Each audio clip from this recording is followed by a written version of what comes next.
Senhores e senhores vereadores, bom, vereador Schalco, depois de 16 anos que quase todo mundo foi preso lá atrás, e aí roubaram quase tudo que podiam, agora chega a arder o ouvido, assim, às vezes de ouvir essa quando o PT aqui declara voto.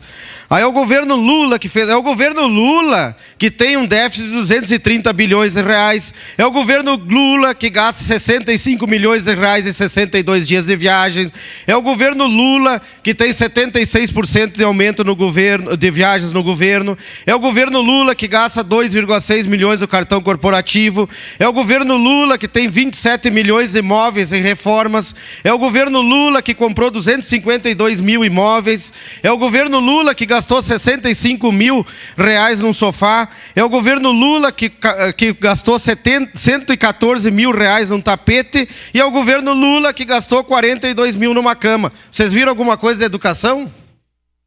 Não tem nada. Porque voltou o desgoverno, o governo do gasto, o governo do roubo, o governo que está aí, vereador Cadori, para acabar com o país. Está aí. E aí vem fazer discurso aqui.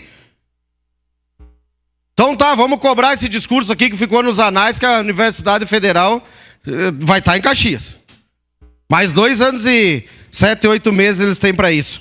Então só por isso e por todos esses gastos aqui e por tudo que fizeram, com certeza eu votarei favorável nessa moção, senhor presidente. Para declarar voto, vereadora Rose Feliciano.